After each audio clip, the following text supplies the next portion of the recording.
महाराष्ट्रातलं सरकार पापी आहे आणि स्वतःचं पाप दुसरं कसं ढकलायचं ते लोक ठरवून करतात. आमचं कुठलंही ट्विट बघा, आम्ही बोललो ते बघा. आम्ही त्या अक्षय शिंदेच्या मृत्यूच्या नंतर जे काही प्रश्न निर्माण झाले ते प्रश्न आम्ही विचारलेले आहेत. सरकार त्याला उत्तर का देत नाही? हे पळवापळवीचे उत्तरं देऊन स्वतःचं पाप दुसऱ्यावर ढकलण्याचं पाप हे करताय. लोकांना समजतंय अक्षय शिंदेचं समर्थन कोणी केलेलं नाही आणि करणार पण नाही, याच सरकारने केलेलं आहे. आणि आता कोर्टामध्ये एकाने जनहित याचिका टाकलेली आहे, त्याच्यामध्ये तर ह्या शाळेबद्दलचं तर त्यांनी फारच मोठ्या भूमिका मांडलेल्या आहेत की लहान मुलींचं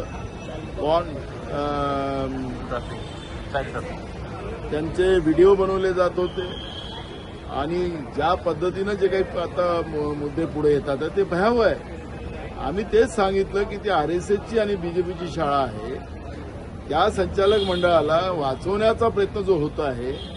तर या घटनेच्या मागं जे काही घडलेलं आहे, आता याच्यामध्ये टेक्निकल आपण गेलं तर साध्या पाकिट मारायला तुम्ही हातकडी बांधून नेता, तर याला हातकडी बांधली नव्हती का?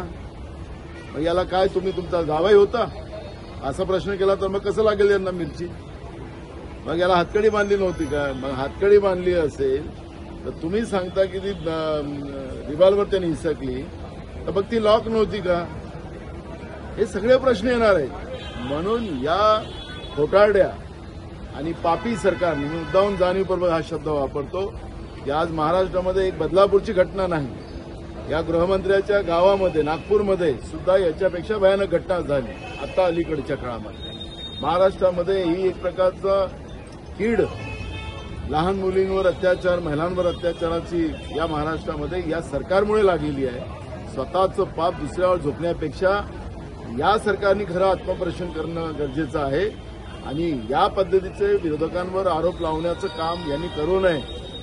नाहीतर लोक या सगळ्या गोष्टी सांगा. अक्षय शिंदेच्या मृत्यूचं समर्थन का मारलं, काय झालं, त्याच्या मुद्दाम मी तुम्हाला सांगितलं की या सगळ्या टेक्निकल प्रश्न पुढे येणार आहे.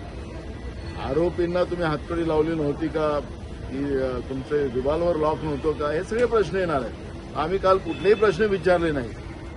तुम्ही अजूनपर्यंत बाकी आरोपी का पकडले नाही, त्यांना पण एन्काउंटर करा ना. आम्ही समर्थन करतो, करा, आम्ही आहोत तुमच्यासोबत. काय मानवी हक्क वगैरे सगळं आम्ही ते नंतर बघू.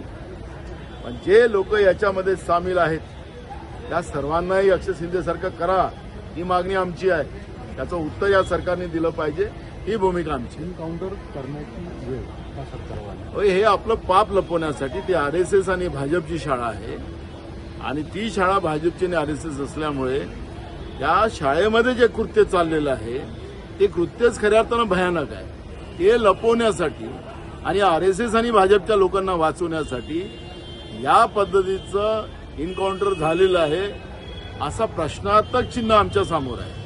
आमचं तर म्हणणं आहे की जेवढे आरोपी आहेत त्या सगळ्यांना एन्काउंटर करा, हे आमचं मन आहे. केंद्रीय गृहमंत्री अमित शहा 2 दिवस महाराष्ट्रात दौऱ्यावर आहेत, विशेषतः विदर्भामध्ये सर्वाधिक त्यांच्या आढावा बैठकी झाल्या आहेत, मराठवाड्यामध्ये होत आहेत. या सगळ्या तेवढा आमच्या महाविकास आघाडीला फायदा होतो. गडकरी त्या दौऱ्यामध्ये नाहीये. सगळ्या आम्हाला बोलायचं नाही त्यांच्यामध्ये, पण हे जेवढे आले तेवढं आम्हाला महाविकास आघाडीला फायदा आहे. लोकसभेमध्ये तसंच झालं, ते जेवढे आले तेवढाच आम्हाला फायदा आहे. एका बाजूला काँग्रेस कुठलेच उमेदवार जाहीर करत नाही, पण तुमचे मित्रपक्ष मात्र राष्ट्रवादी शरद पवार गटाचे असतील नेते वेगवेगळ्या ठिकाणी उमेदवार जाहीर करतायत. अजूनपर्यंत त्याला जाहीर नाही करतायत. अशा पद्धतीची उमेदवारी त्यांनी जाहीर करू नये एवढीच आमची विनंती आहे. महाविकास आघाडीची मिटिंग 30 तारखेला, त्याच्यामध्ये आम्ही हे बोलू. साधारणतः किती जागा वाटपाच्या अजून फायनल कुठली नाही, 70% जागा पूर्ण अजून नाही आहे. जेव्हा आम्ही पूर्ण ओपनमध्ये येऊ त्यावेळेस आम्ही तुम्हाला जाहीर करू. मुख्यमंत्री लाडकी बहीण योजनेला काँग्रेसकडनं विरोध होत होता असं सत्ताधारी सांगत होते, परंतु आता सत्ताधाऱ्यांचे आमदार आमचे मतदारसंघाचे टेकचंद सावरकर म्हणतात की महायुतीला मतांचा दुष्काळ झालेला आहे, त्यामुळे कुठेतरी मुख्यमंत्री लाडकी बहीण योजना राबवली जाते. तशा पद्धतीचा व्हिडिओ तुमचे विरोधी पक्षनेते विजय वडेट्टीवारांकडून ट्विट करण्यात आला. झारखंडमध्ये नरेंद्र मोदीचं भाषण ऐका, तिथे योजना अलायन्सची आमची जी सरकार आहे ते तिथं करते आहे, त्याचा तिथं जाऊन विरोध या नरेंद्र मोदींनी केलेला आहे. म्हणजे इकडे यायचं तर इकडे लाडकी बहीण मतासाठी, झारखंडमध्ये त्याचा विरोध याच नरेंद्र मोदीजींनी केलेला आहे आणि म्हणून या भाजपमध्ये जे खतखत आहे, इकडे विरोध तिकडे हे, आणि त्यांचा आमदार टेक्चंद सावरकरनी या लाडक्या बहिणीच्या योजनेचा विरोध केलेला आहे. काँग्रेसनी लाडक्या बहिणी योजनेचा सुरुवातीपासून प्रदेश अध्यक्ष म्हणून आम्ही जाहीर केलेलं आहे की या योजनेचं आम्ही समर्थन करतो. याला यापेक्षाही जास्त पैसे देण्याची भूमिका आमचं सरकार आल्यानंतर आमचं राहील, ही भूमिका आम्ही मांडलेली आहे. दूध उत्पादक प्रिया दत्त यांची भेट घेतलेली आहे. आशिष शेलार यांच्या जागेवर म्हणजे वांद्रे पश्चिम आशिष शेलार यांच्या विरोधामध्ये प्रिया दत्त यानंतर काँग्रेसचे नेते आहेत.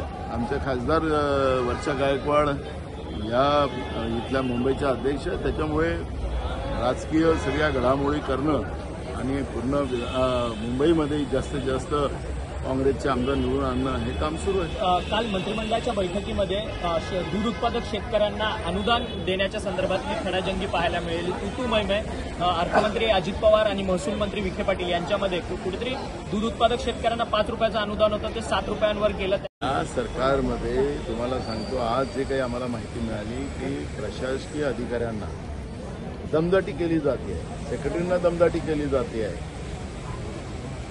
आईवर सही मारली नाही तर आम्ही पाहून घेऊ, नाहीतर राजीनामा देऊन जा, अशा पद्धतीचा दबाव तंत्राचा वापर महाराष्ट्रातलं सरकार करताना आपण पाहतो आहे. महाराष्ट्रात चाललं काय, कॅबिनेटमध्ये मंत्रिमंडळाचं एकमत नाही, कॅबिनेटमध्ये मंत्रिमंडळाचं एकमत नसल्यामुळे अधिकाऱ्यांमध्ये सुद्धा जी काही आता अस्थिरता माजलेली आहे आणि त्याच्यामुळे राज्याच्या जनतेचं सर्व नुकसान होत आहे आणि सरकार प्रशासकीय अधिकाऱ्याला ज्या पद्धतीचं दमदाटी करत आहे हे बरोबर नाही.